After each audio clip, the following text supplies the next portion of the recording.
pagkarating nila sa second floor ay nakita ni Bobby ang kanyang ina at nakita naman ni Sing na may kagat pala ito sa likod at sinabi nito na nasa 10th floor si Rin at ikaw na ang bahala sa anak ko at nag-iiyak si Bobby na malaman niya na nakagat pala ang kanyang ina. Pagkatapos ay agad nang inilayo ni Sing si Bobby. Ngunit bumalik ulit si Bobby at nakita niya na naging isang zombie na ang kanyang ina. Kaya't nang magsisigaw si Bobby ay agad siyang ipinasan ni Sing at umakyat na sila ng hagdan dahil narinig si Bobby ng mga zombie. Samantala ay nakita ni Rin si Mr. Baso at sinabi nito sa kanya na paparating na dito ang mga rescue. At pagkatapos maikalat ang mga pasabog ay ipinag-utos na ng officer sa mga sundalo na iligtas na si Mr. Baso sa ospital. At mayroon lang silang 30 minutes upang gawin ang kanilang misyon at pasasabugin na ang buong building. At nang malaman ni Mr. Baso na mauubos na ang dugo na isinasalin sa kanyang asawa, ay sinabi niya kay Rin na kapag nakakuha ka ng dugo ay isasama kita kapag iniligtas ako ng mga rescue. Kaya't maingat at tahimik na naghanap si Rin ng dugo upang hindi siya marinig ng mga zombie at nakita naman siya ni Sing. Ngunit gumawa naman ng ingay si Mr. Baso kaya't nakita at hinabol tuloy si Rin ng mga zombie.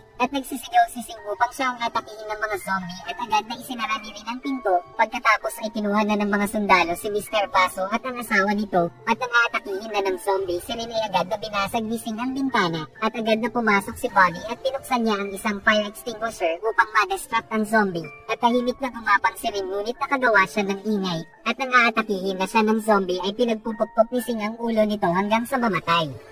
Samantala ay inatake naman ng mga zombie ang mga sundalo na nag-rescue kila Mr. Baso at nang makita ng mga sundalo sila Rin ay binaril nila si Sing dahil inakala nila na isang zombie ito kaya't nag-iiyak si Rin ngunit kinaladkad na siya ng mga sundalo at kahit na may tama ng bala sa balikat ay nilabanan ni Sing ang mga sundalo at matindi din siyang nakipaglaban sa isang magaling na sundalo at nang malapit na siyang mapatay nito ay nagawa niya makaligtas dahil inatake ito ng isang zombie. At pagkatapos ay nagsapakan silang dalawa hanggang sa pareho silang nawala ng malay at nang magising siya ay nakita na lang niya na kinakagat na ito ng isang zombie. At sa kabutihang palad ay nagawa siyang magamot ni Rin bago pa man siya maubusan ng dugo at nang makabawi na ng lakas si Sing ay naghanap na sila ng exit at nakita nila si Mr. Baso na nagpakagat na sa asawa nito na naging isang zombie. Kaya agad na silang tumakas ng kainin na ng mga zombie si Mr. Baso at pagkatapos ay hinabol na sila ng mga ito habang papunta sila sa rooftop at nagpaiwan si Sing upang mailigtas niya si Rin at Bobby. At pagkarating nila Rin sa rooftop ay tiningnan na sila ng isang sundalo kung may kagat ba sila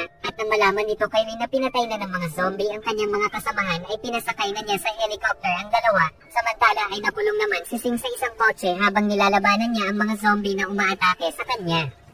At pagkatapos ay biglang sumabog ang kotse niyon at makikitang lumabas siya sa ilalim ng kotse habang nagkaputol-putol naman ang katawan ng mga zombie. Ngunit bigla na namang nagdatingan ang